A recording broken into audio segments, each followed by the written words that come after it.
We're live now. Oh my God, we're live, guys. Hello, it's the 25th of March, 8 o'clock, and we're doing another webinar. I just walked in. I see that the lights are completely out of alignment. There's some stuff that is a bit off tonight, but nevertheless, the camera is here, the microphone is there. I got my laptop over here, so we're gonna do a nice webinar. Never mind, Pavel. I think the lights is good. It's all okay. So we're gonna do how to get motivated. All right, guys. My name is Erik. You can probably tell by my accent. I am actually not Irish or English or American. I'm actually Dutch. That is from Holland. I came to Ireland about 3 years ago.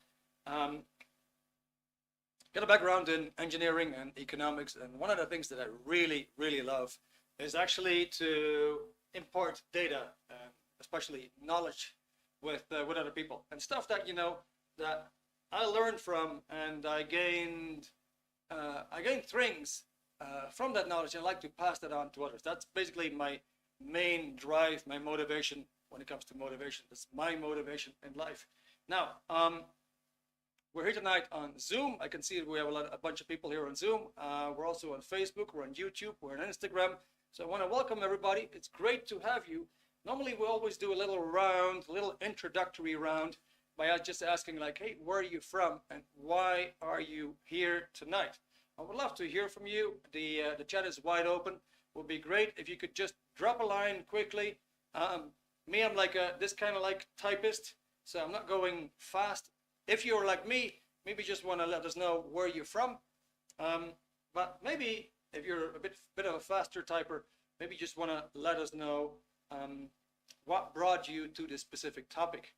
Yeah, what is this thing for you with regards to how to get motivated? So I'm just going to give you guys a couple of seconds, and let's see who we have in the chat. We got Azan Dar. That's nice to have you. And we got Chantel McDowell. I think we saw you before. It's great to have you back. Then we have KM. I think we saw you recently as well. If I'm right, correct me if I'm wrong, but it's great to see you. Then we have Kat. I think we also saw you. Was that by any chance on Meetup, Kat? Let's see. We got Kyle. Kyle is Kyle is a true follower. He's almost here. He's here almost every week. Oh, Pavel, my battery's running low. Maybe you can actually handle the connection here, Pavel. What? I see that my battery is running low. So then we got Laila Breivik. I assume, Laila, are you from Norway by any chance, or Scandinavia? Seems like a Scandinavian name that you have. And then we got Laura Futsch. Also, ich glaube, das ist Deutsch. Stimmt es? Then we got Madri. Madri, is nice to have you. I had a landlady in the past when I was living in Amsterdam, and her name was Madri, so it brings back good memories. Then we got Morris. Nice to have you, Morris Good. Nadia, Aurelia, beautiful. Philip Wright. Tina, Twomi, good to have you. And Walter Bembik. That's cool. All right, so everybody is already chatting away. Lovely. Let's see what we have. So, Walter, you're from Croatia. Amazing, Walter. I've seen a couple of your emails in the past. It's nice to have you here. Then we got KM. All right, it's a yes. I assume that you're happy with that and with my question, right? You've been here before. Philip, we got you from Plymouth. That is fantastic. Azan. I hope, Azan, I'm actually pronouncing your name correctly. So you're from Bristol, UK. That's fantastic. Madri, hi all. Yes, Madri, hello to you. All right, Nadia, you're from Southeast Asia. Ah, amazing. All right. I've only been to India so far, and I assume that is not what you where you're from then, maybe Philippines or Vietnam. Laura, also von Deutschland. Gut, okay. Das haben wir schon gesehen. Sehr gut. Okay, KM from Brazil. Fantastic. Falas Portuguese, no? Okay, Philip. FES. Can't escape Bristol. Okay. Philip, you gotta let me in on the acronym FES. no idea what that means. That's my lack of English, I suppose. All right. And Lila, yes, Norway. Beautiful, guys. Okay, good. So, maybe we could actually have the phones switched off and not be disturbed. I hope that we're actually going to wrap it up before 8 o'clock. Now, maybe you want to ask yourself, maybe you've asked this question like, well, why him? In other words, why me? What makes him an authority on this whole subject of motivation? And just in a nutshell, when I was studying, I studied electronics and economics, and I even studied Spanish. And the whole point was that I had no direction in life. I had no idea what was I going to do with my life. Where was I going to take myself? And I've been pounding and thinking about that for, I guess, for a few decades. Right? It already started when I was young. I had no idea what to do with my life. I had no direction. And then later on, when I actually started to study, there was this one person that was doing the same studies, and he kept a meticulous agenda and calendar for himself. And it went so far that he would say, all right, so I got college up till 3:30, and by 4 o'clock I will be home. And from 4 till 5 I will study this subject, and from 5 to 6 I will study this subject, and then from 6 to 7 I will prepare my food, and then from 7 to 8 I will study this subject. And he showed us, me and some other friends, he showed us his calendar and his planning. And we had kind of like smirks on our faces, like, well, yeah, look at him, you know. Guess what? This guy actually ran his own company 5 years later, and was already a millionaire.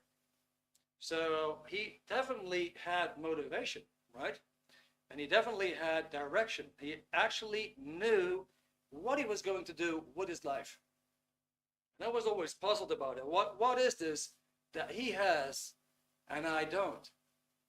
And so for me, I felt like I need to find out. I need to find out. Unfortunately enough, at some point, I discovered some books, some data that greatly helped me out. So by the end of the evening, I'm going to tell you, basically throughout the webinar, I'm going to refer to a book. But moreover, by the end of the evening, I wanted to give you more tools that will help you to basically get up and reach higher in life, right?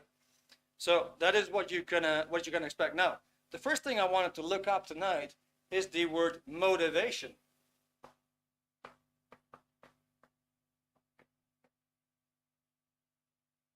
And motivation, that basically means to stimulate towards action, to stimulate yourself toward action, right?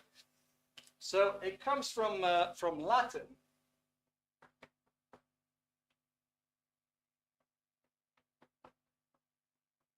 It comes from Latin, movere. Movere. And of course, we know English, and right away we see this part here, which is to move. And to move basically means to push away or to push forward, right? If you move something, you push it forward, you push it away. And that's exactly what you do with motivation. There needs to be this push. If that push is not there, then nothing is going to happen. Now, what is the strongest motivation one can have? That is the first thing we want to have a look at. What is the strongest motivation you can have? And it would be something like this. You got an individual here, and he actually knows what he wants in life. He has a distinct goal, just like the person that I just referred to, that was one of my fellow students back in university. This guy had a distinct goal. Now, if you look around in your own environment, maybe social ties, family ties, friends, you'll probably find that those people who are making it in life, they're pursuing certain goals. They know what they want. You've probably seen that, right? They know what they want.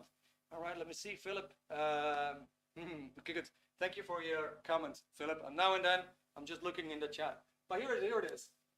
Those people who are successful, who are driven, the first thing that you will find is they have certain goals and certain purposes. Now, if that is absent, then you're going to get something very, very different.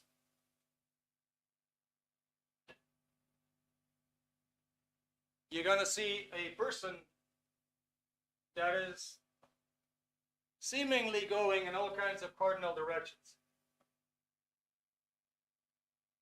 In other words, if there is no goal, you have a question mark. And a question mark is kind of confusing. That means there is no certainty. There is no certainty whatsoever as to what is it that I really want to do in life. What is it that makes me happy? It could even be a calling, but what is it that you want to do? And you may find yourself going in all kinds of cardinal directions, right? So that is the first thing that I want to show here. Does that sound reasonable? That in order to be motivated at all, at least you need to know where it is that you want to go. Does that sound logical, guys? Does it make some sense? Just a quick recap with you. Are you tracking? So I have a bit of an idea if I need to elaborate on that or not. I see that my markers are a bit weak.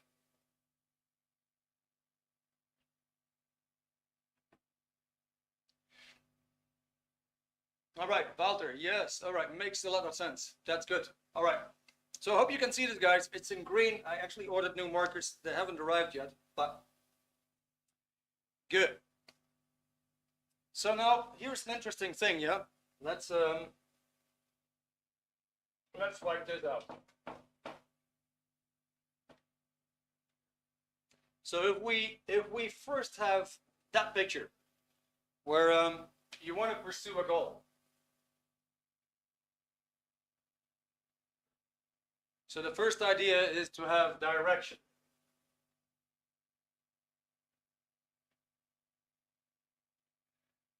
The first idea is to have direction, right?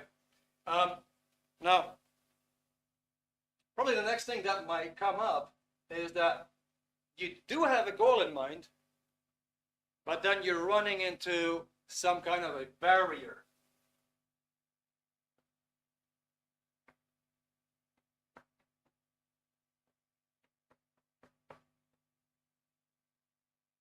And this barrier, for example, it could be your own fear.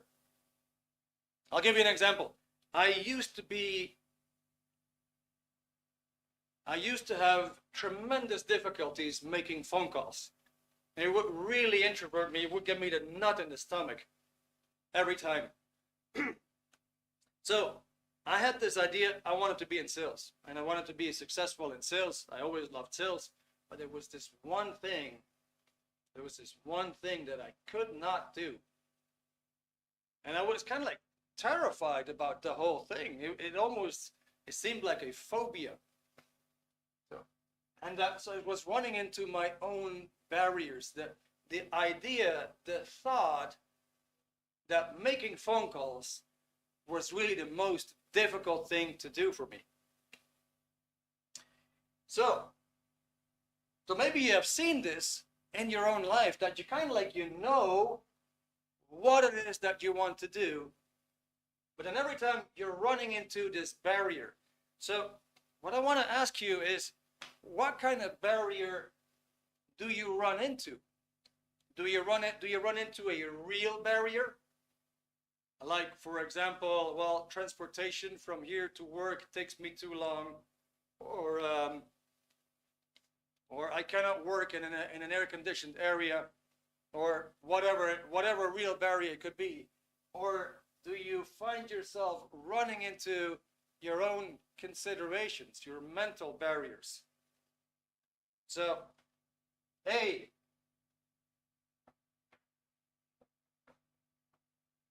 would be real barriers, or B would be mental. Mental thoughts, mental considerations. What is the thing that you're mostly running into? What kind of barriers do you mostly run into?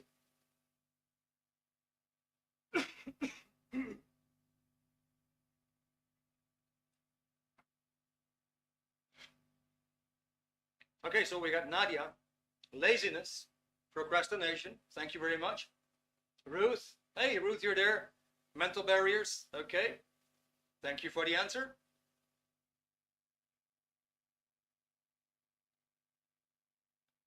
All right, we got Laura B, fear. No good. Thank you very much. We got Loda. I need to eat more to have more energy for the things I want to do. High metabolism. All right, so that seems to be like a genuine, a real barrier. Right, Laura?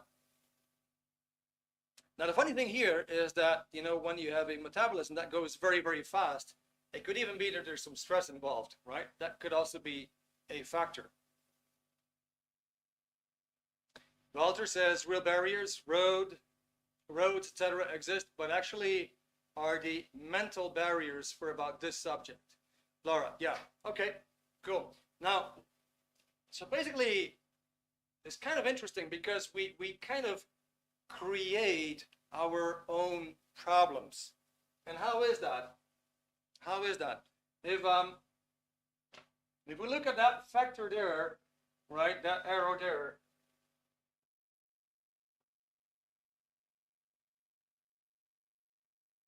this is like an intention. That's like an intention to do something, right? That is this push. You want to move. There's something inside you that really wants to achieve that goal, that really wants to go for it. There's definitely something there that has the intention, the willpower to achieve something. But then at the same time, you've probably seen that before.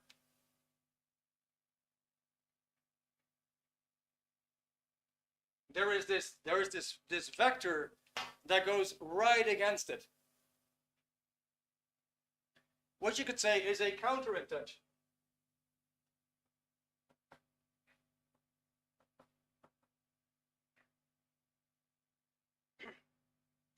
Now, interestingly, if you have one vector going this way, another vector going that way, of course they bounce, and actually it doesn't go anywhere. The whole thing hangs up in the middle. So now you get this. That is actually what a problem is.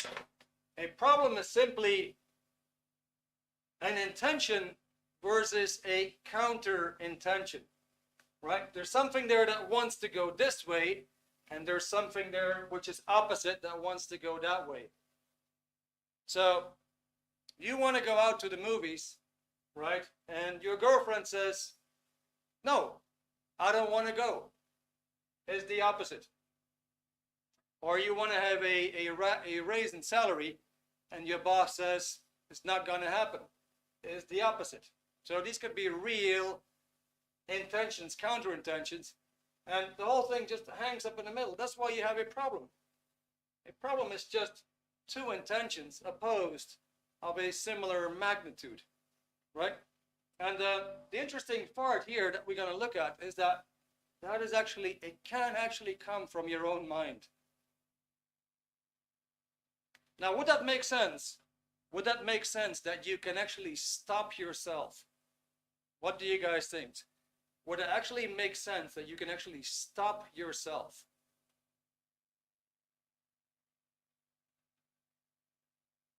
Walter says definitely. Okay.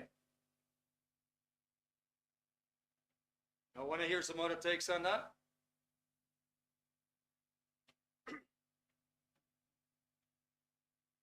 Laura, how? Yeah. Okay, we're gonna have a look at that, Laura.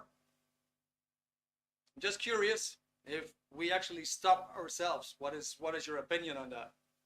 Ruth, yes, you can. Sorry guys, my throat's letting me down.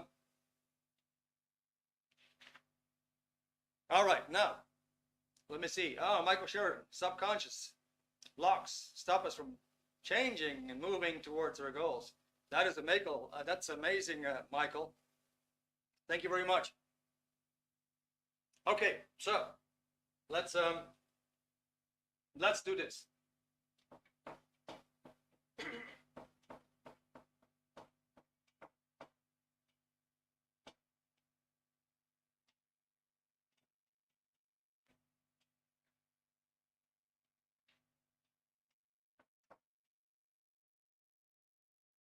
So let's say you do know where you want to go.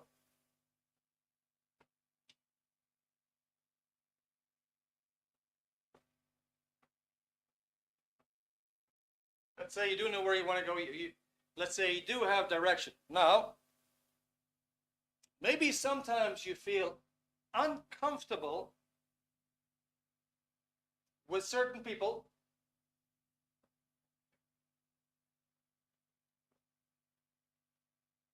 or in a certain situation,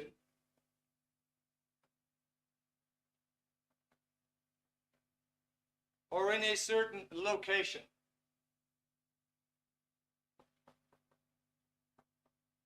So let me elaborate on that. Let me give you a bit of an idea.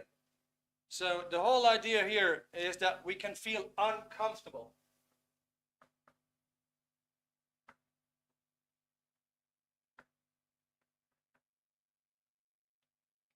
So you probably felt perhaps a bit uncomfortable in front of your boss, or in front of a recruiter, or maybe even in front of a teacher.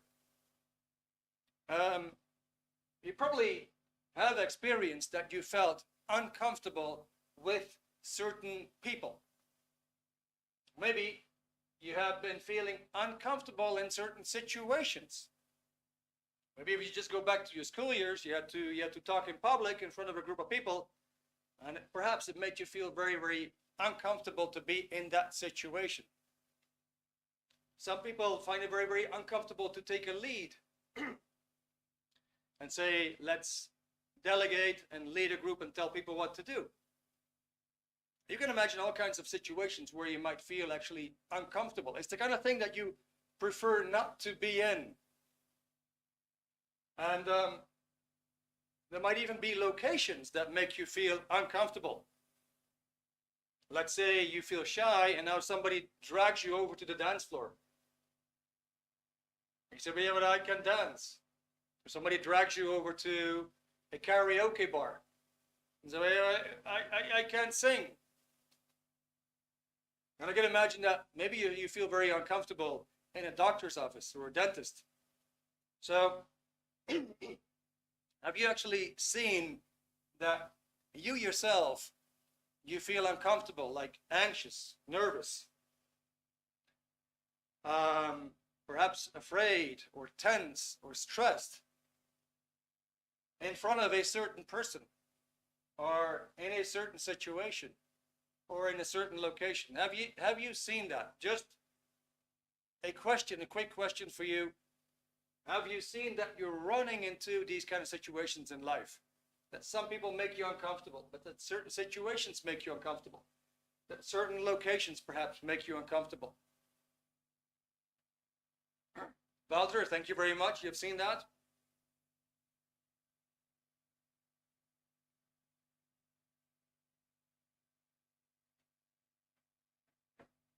Maybe somebody else? You can also say A or B or C. To be more specific, is there certain people that make you uncomfortable? Is there certain situations that you have observed? Mallory says yes, all three. Okay. That is bravery, Mallory. Thank you for letting us know. Ruth, B. Okay, so certain situations. All right. Michael Bamberg, yeah, a lot of situations. Doing presentations is one. Okay. Nadia, 8, right? A certain person. Good. So here's the thing. Here's the thing. If you ask yourself, do you want to be stressed or nervous or insecure or uncomfortable with that person? You will probably say no. Do you want to be stressed, insecure, uncertain, without any confidence, and what have you, in certain situations? You would say no. The same thing for C, right? All right, so that is, I have a social anxiety. Good. Thank you very much for telling us. Yeah. We're going to actually have a look where this is coming from, Nadia.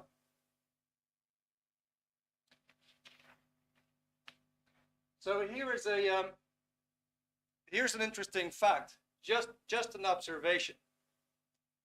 Just an observation. So when we feel uncomfortable or stressed or nervous or insecure, what is it that we are going to do? How are we going to respond?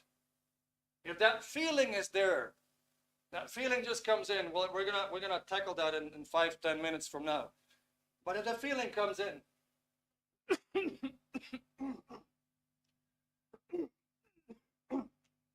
what is that we're going to do? Are we going to do A? Are we going to attack? Let me see if that marker is not great.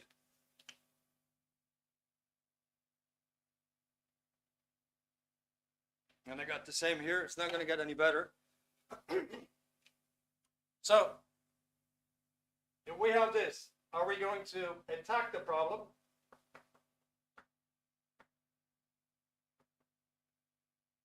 In other words, are we going to move forward? Or are we going to do B?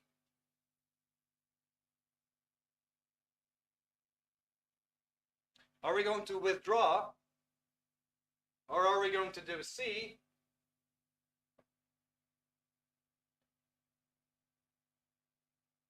Do nothing. Just stay in the location. What do you normally observe in yourself? When we are in a situation, like, you know that you have to talk to the boss, or you have to talk to somebody, or you have to put yourself through that uncomfortable situation. Now you have to put yourself in that location. What are you going to do? Are you going to attack the problem? Are you going to withdraw? Or are you just going to idle and not go into action nor withdraw? What do you normally see doing? So Laura, you say, okay, you withdraw or do nothing. Madri, with people, I withdraw from them. All right. Michael, avoid a situation that makes us feel uncomfortable. Right. So you see right away what human behavior is, right? Rarely anybody actually goes into really attacking the situation, or you could say handling the situation, right? Now, there's an interesting thing at play here.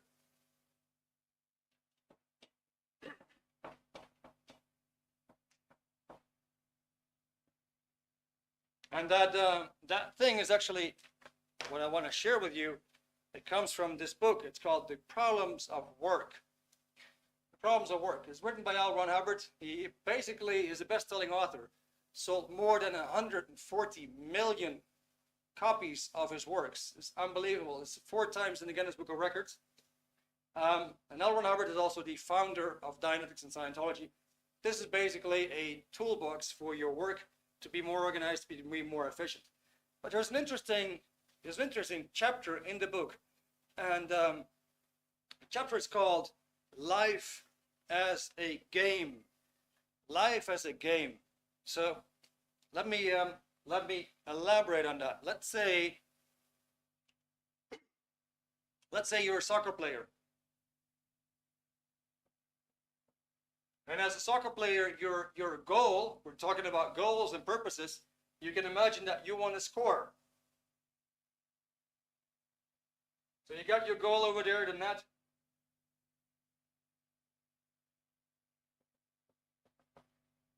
And of course you want to get the goal into the net. You want to score, right? And that will be a game.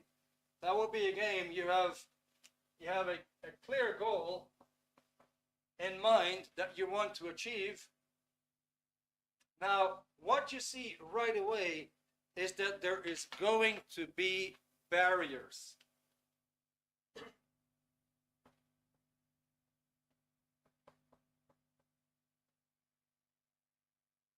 And of course, in a soccer game, the barrier would be, well, you're going to run into a defender. And this person is going to try to stop you from making that goal. Now, if you would overcome that barrier and you would score the goal, this is quite important. What you're going to have in return is some freedom.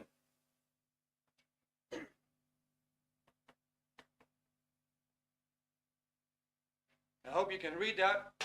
So now we actually got 3 elements in this game. You can look at any game that you want to play, and you always find that there's a certain goal that you want to reach. There's a certain purpose that you're doing it for, and you're running into barriers. But every time when you overcome a barrier, it will result in some freedom. So let's take a very, very simple example. Let's say the new game is just to get a job. You're kind of like financially broke, and you want to have some money in the bank. All right, so the barrier that you have to overcome is that maybe you have to travel the distance in order to talk to an HR person, or maybe a company's director. That will be the barrier, because you have to convince this person why you are the one who actually deserves the job. So that could be quite a barrier, right?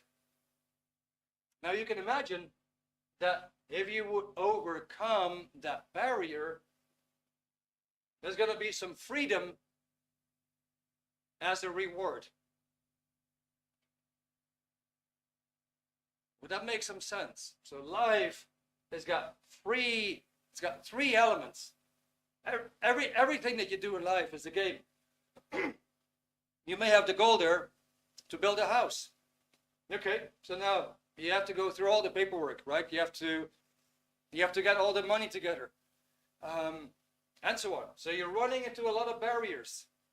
And when you overcome these barriers, you're going to get some freedom in return. Would that make some sense? So let's say there's something that you have in mind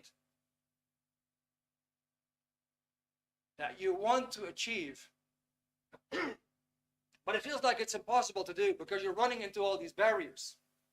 Your own lack of confidence, your insecurities, this trust that it gives you. And you go like, oh my God, that is so hard to do. But imagine that if you would overcome those barriers, you're going to get some freedoms in return. That makes some sense, yeah? Now here's a very, very interesting observation. It's a very interesting datum.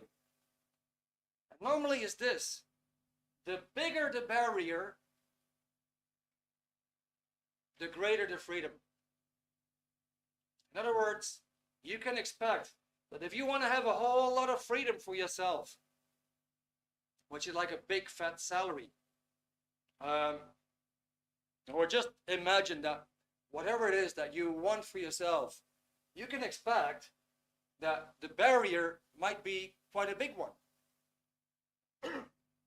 Now, on the other hand, if you feel that you can actually handle a huge barrier, then you can also expect that a big freedom is awaiting you.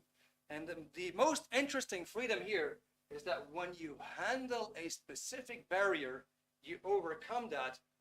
After that, mentally, you will also be more free. Because now you actually overcame something that you were afraid of, and you did it. So there's a boost in your own confidence. Now, here's a quick question. Have you ever observed that you did something that you felt like, oh my God, this is so hard to do. I'm not sure if I will ever be able to do that. And you did it nevertheless. And then you had such a good feeling. You had that feeling of being free. There was something there that you did. You'd finally done it. Have you seen that? Have you seen that in yourself? You went through some barriers and actually gotten some freedoms in return. Nadia, can you make some more example about this? Yes, for sure. Well, actually, I'm gonna bring that up in the upcoming examples.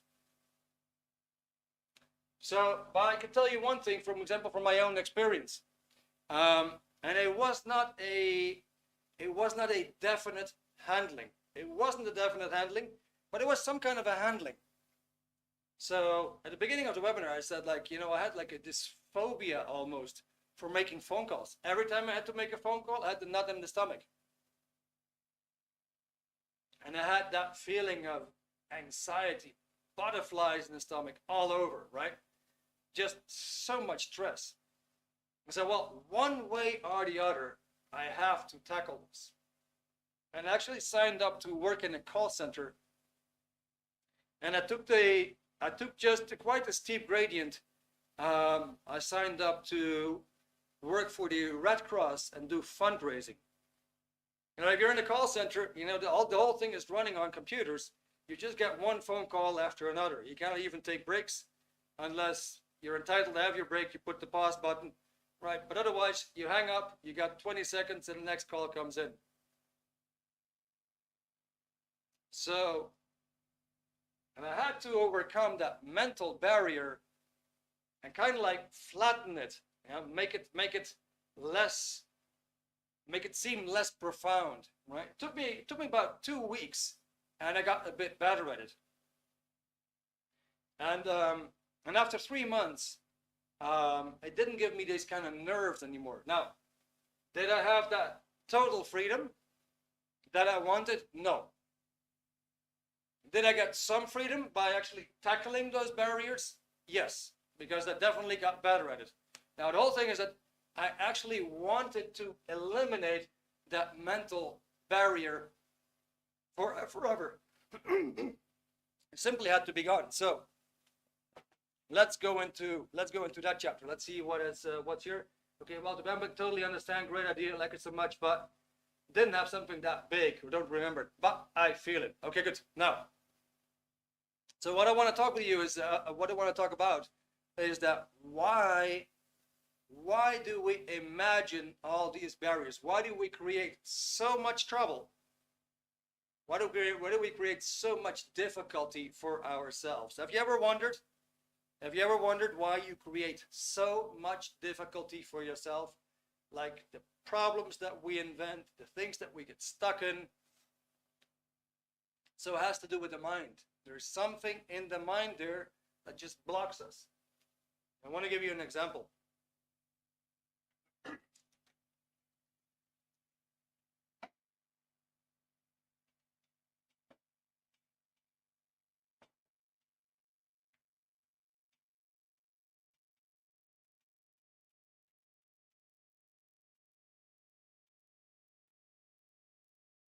All right, so little mind drill, yeah?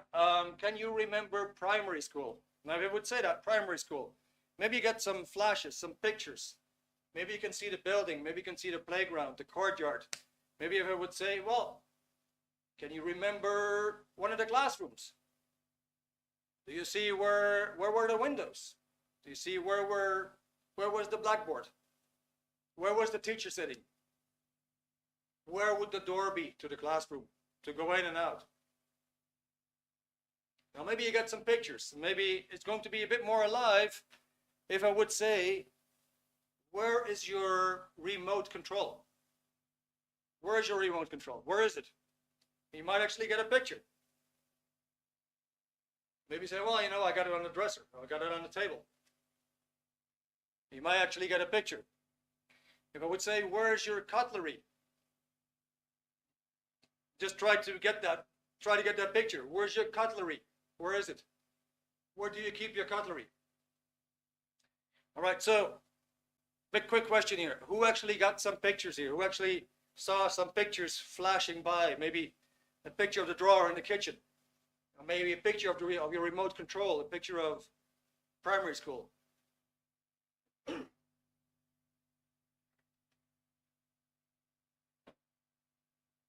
Kyle, absolutely. Okay. Fantastic. Who else? Who else got some pictures here? Who saw some memories? Some images? All right, Laura. You. That's fantastic.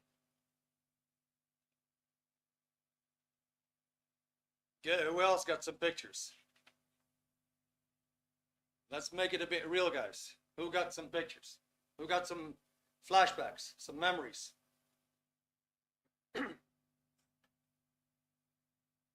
Walter, okay, good, from primary school. Yards, lobbies, rooms. Rooms less, some. One yes, some. All right, good. That's cool.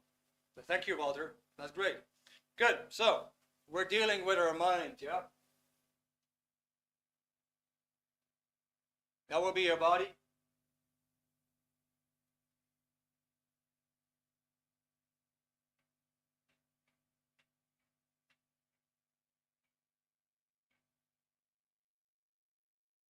This is your mind that actually kind of like is like a sketch of your mind. Your mind makes pictures.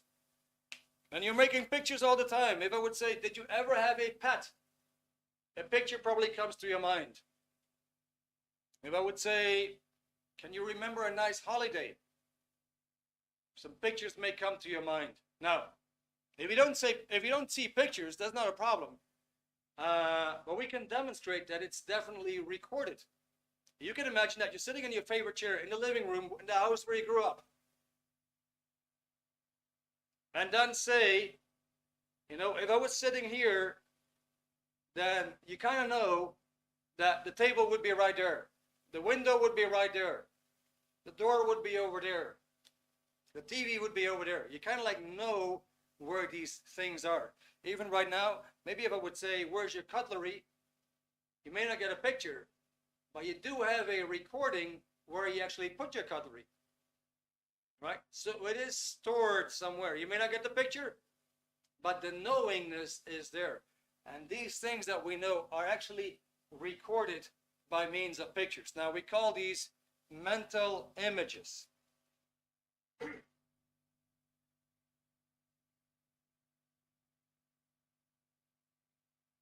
We call those mental images. Very, very interesting stuff. Because what's so unique about these images is that you cannot really touch them. They're not tangible. Your mind is not something that you can touch. It's not tangible. Now, for that reason, it's called mental. So these are mental images. Now, it's interesting that they just pop up in space. And you can actually, like I just said, you can actually imagine that you're sitting in your favorite chair in the living room, and you can just like close your eyes and see all the different objects about you in that room. You can actually see that. So that will be your mind. There's a whole webinar dedicated to how does the mind work, how does it hold you back, but I'm just going to give you a snapshot tonight. So imagine that you're carrying around millions and millions and millions of these pictures. You can think back of school, you can think back of middle school, you can think back of college, and you just get all kinds of pictures. So I would say, think of your mom or dad, you get a picture. It's that simple, yeah? It's like, it's instantaneous that you get these pictures.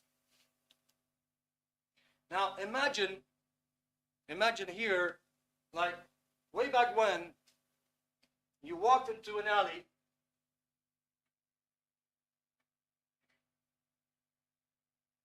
you walked into a dark alley,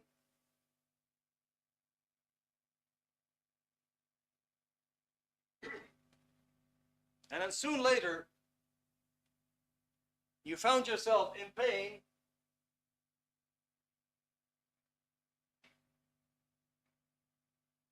You found yourself in pain, lying on the floor,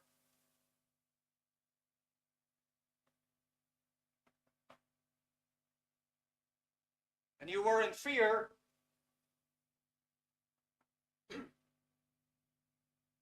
and you just found out that your watch, your ring, your necklace, your wallet, all of that was gone.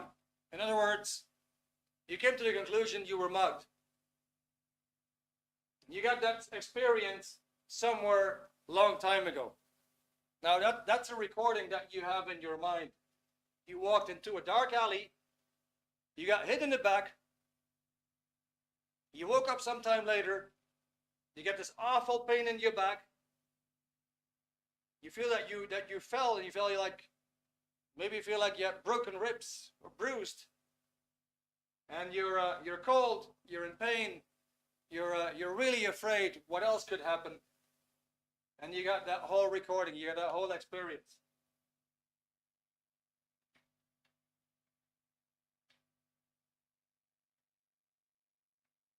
So let's say that is recorded somewhere in the back of your mind.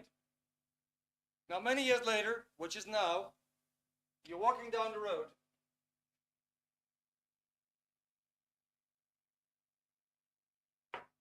and all of a sudden you find yourself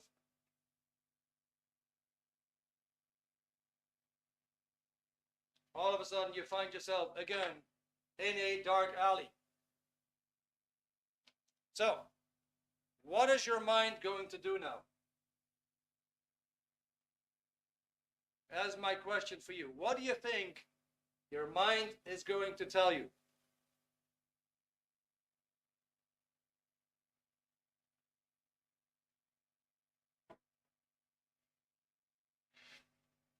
Right. Your mind will confuse the two scenarios. Thank you, Kyle. Michael says, remind you of the situation that put you in the state of fear. Walter, to take care. All right. Those are nice answers, guys. I'm very curious about what other people are going to say. What do you guys think? So you got that bad experience in the past. Now you're just walking into something that seems rather similar. What is your mind going to do? Well, the whole point is this. Your mind is going to make a huge mistake. Your mind's going to make a huge mistake. It's going to identify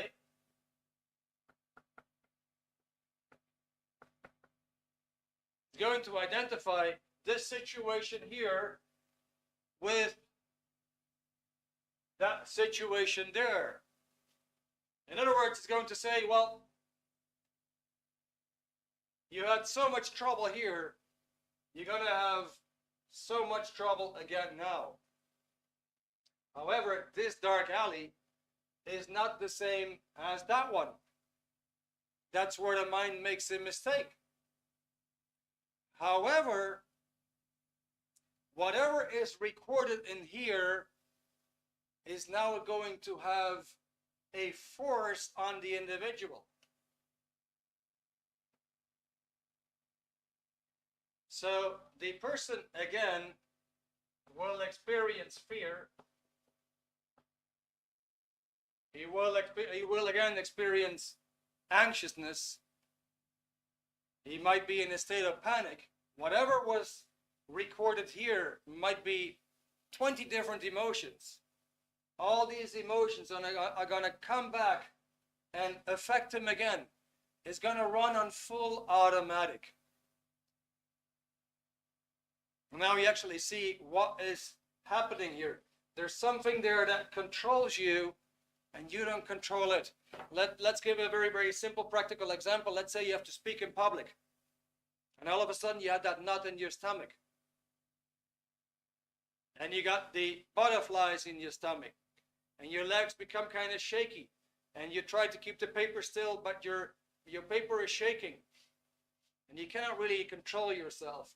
There's something there in the mind that controls you, and it confuses the old situation with the new one. The new one, it says, oh, there's an awful lot of people here. and there was a recording somewhere where an awful lot of people were involved, and it made you feel very, very uncomfortable. So now you can actually have different people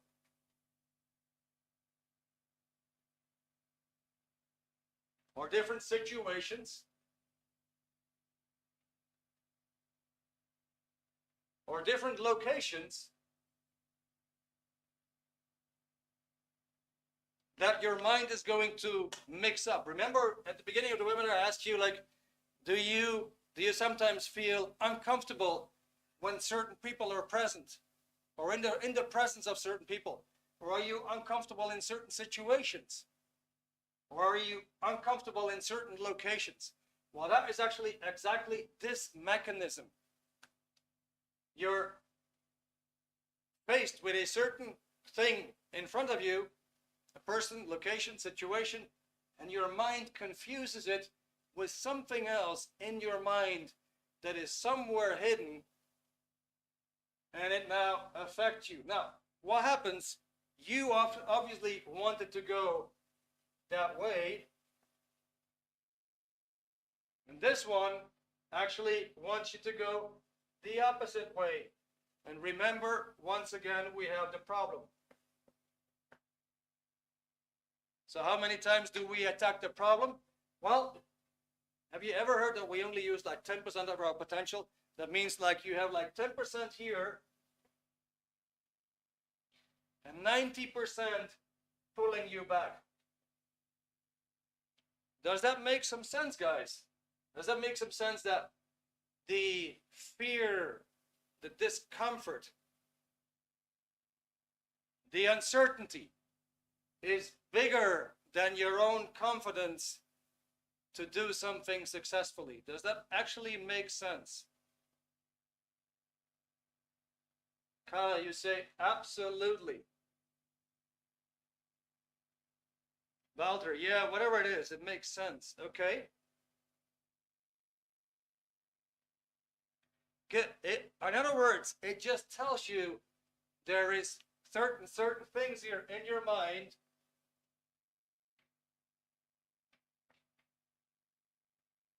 let's say bad experiences,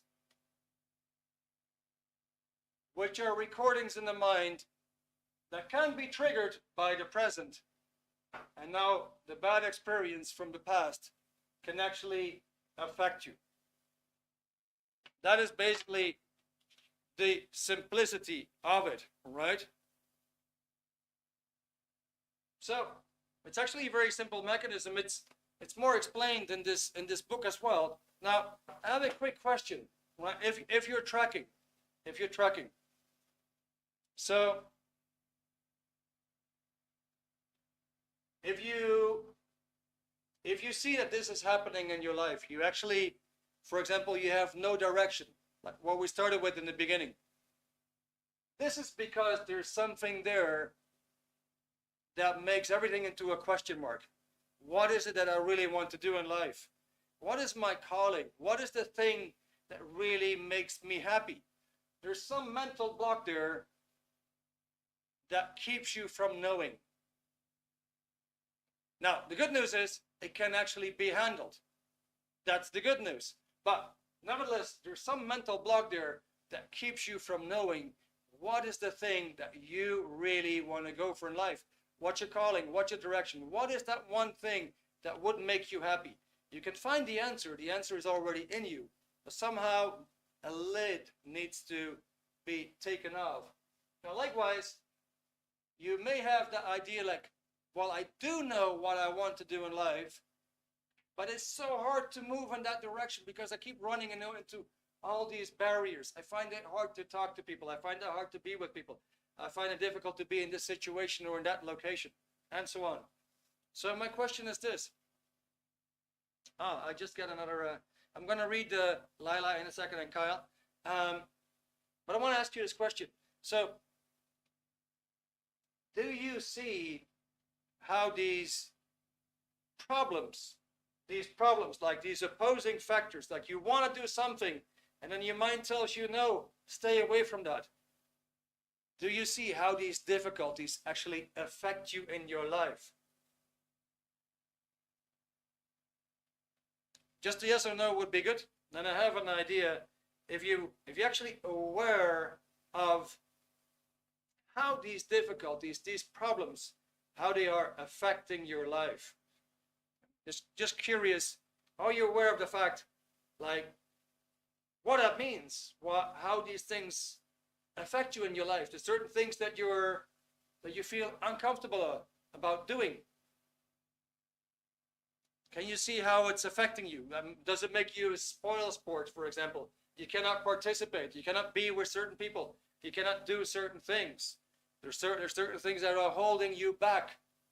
There's something that is limiting whatever it is that you want to be or do. Do you see how that is affecting you?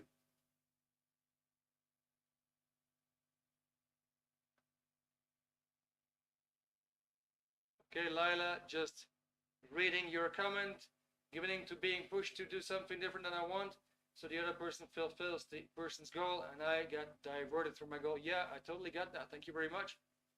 Kyle, get something can be done about it. That's cool. All right, Philip, yeah, why would be here? Okay, thank you very much. Walter, yes, maybe others are also confused. Good. I find that I keep my goal secret. It's easier to reach my goals. That's a very, very good one, Lila. It's very good. Okay, now, here's the next question. So if you are aware that there's something holding you back, that there's something there that's limiting your potential, that you have this feeling like, I cannot be what I want to be. I cannot do what I want to do. I even cannot have what I really want to have. That limitations, these self-limitations, these self-imposed limitations. What would happen? What would happen if that doesn't resolve? Or even gets worse? What will happen if that doesn't resolve? So, I guess that would not be good, right? I guess that would not be good. In other words, here's the thing, and that's what I want to show you. Obviously, we only have 1 hour tonight. I hope we covered some stuff that may have given you some insights. But here's the thing: if you would be, let's say, if you would be a mechanic, and your car breaks down, and let's say your engine gives up on you, and you open the hood, and you just do a quick inspection, and maybe you find yourself with a smile on your face. That's a €10 fix. Now, if you wouldn't be a mechanic, and your car stops, then you might get a headache. You might think, oh my God, that's going to be the wages of a whole month to just get my car fixed. What's the difference between a mechanic and not being a mechanic? The mechanic actually had the knowledge on how to solve it, and actually gave him quite some freedom. He could handle these barriers quite easily. The other person didn't have the knowledge, and he was still full of puzzles and confusions and let's say headaches, right? So in other words, knowledge is going to help you. Knowledge is going to get you somewhere. So basically, what I want to show you tonight is that there's this excellent starter. It's kind of like a thin book.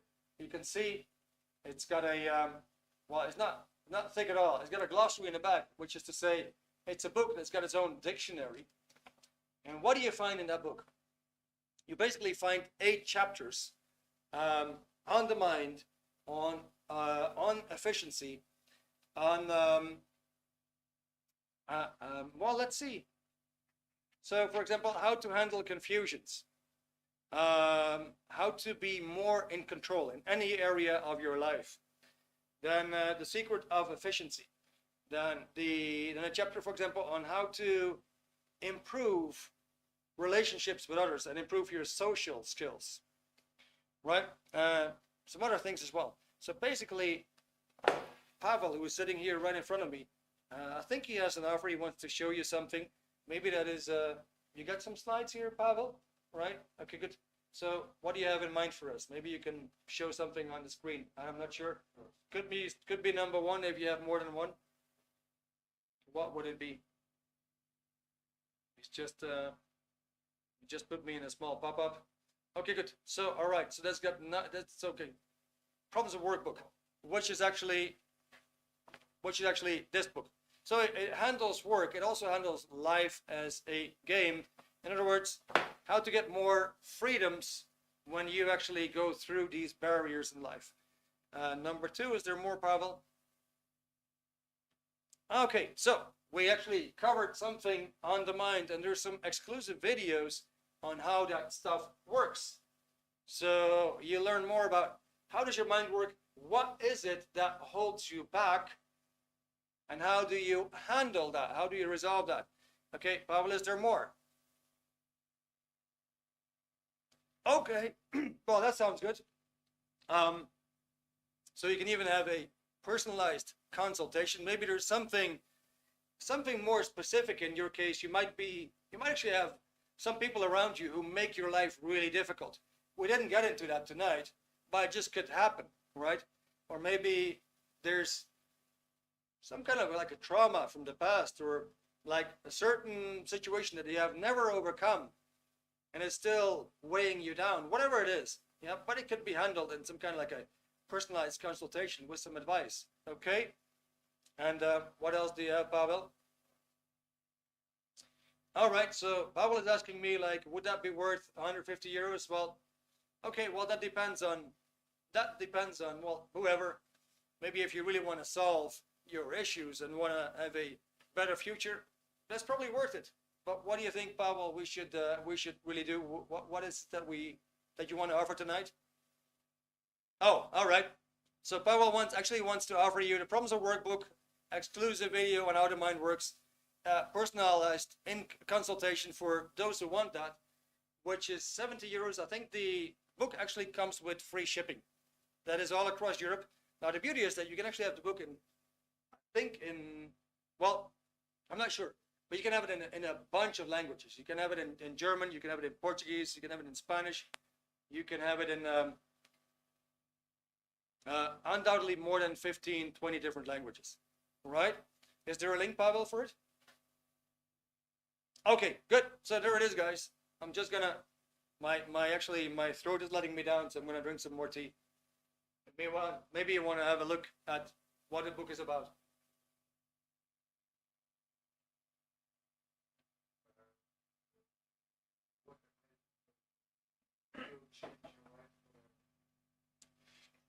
All right, what an amazing offer. Okay, well, that sounds good. Kyle, I know you can say that because I know you have the book. But anyway, that's a great comment.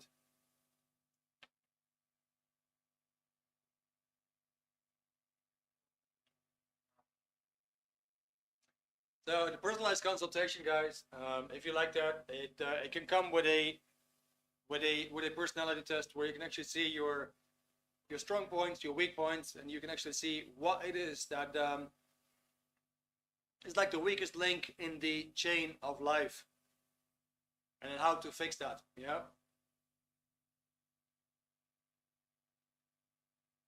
Now I would assume that you have opened it, seen it in the meantime. Like I said, it comes with free shipping. Guys, do you have any questions? Any questions for me? Let me see, somebody had a question. I remember more or less in the beginning, not sure if it was you, Lila, like how do you handle it? Let me see if I can find it again.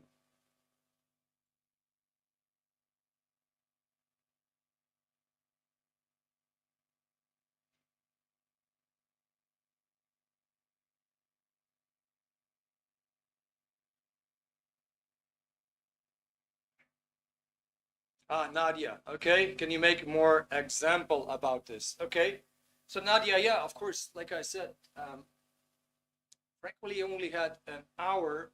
Tomorrow, we're going to go into the Mind Explained, which is actually from 7 to 8. we're going to go much deeper into that whole subject. But Nadia, yeah, did you get some answers tonight?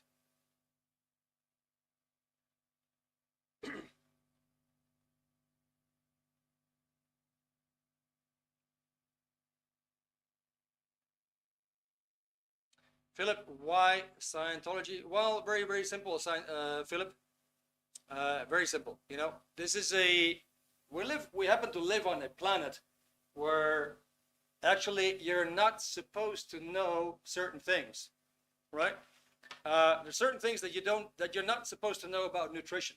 There's certain things that you're not supposed to know about health. Of course, we went through the epidemic, and we have a censorship. Like, for example, right now, if you're from the UK, then you're probably aware of what is going on. So censorship is all about the stuff that you're not supposed to know. In other words, if there's something really valuable there that you're not supposed to know, it will be attacked. That is just the simplicity. What Scientology is, well, I can only tell you, find out for yourself. Get a book, read something, and you might find some answers, maybe not. That is all the way up to you. Yeah. What I can say is that I have an engineering background.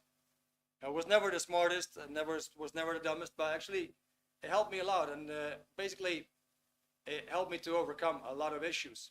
One of these issues, for example, is no more back off on doing phone calls.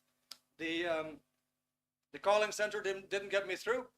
It got me through to some extent, but I still had the butterflies. That is handled, for example. I wouldn't speak in public, and I was speaking public all the time. Yeah. So in other words, it's definitely there to help you, to give you a boost in your self-confidence, your IQ, and your competences.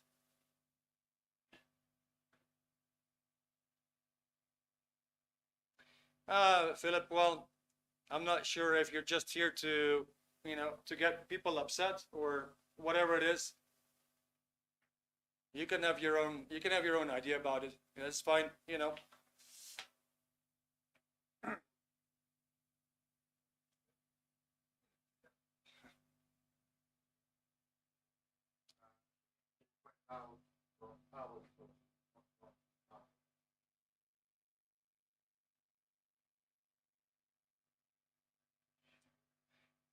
Okay, Philip. Well, you know what? I would just go to Scientology.tv. Scientology.tv. It will give you a lot of documentaries.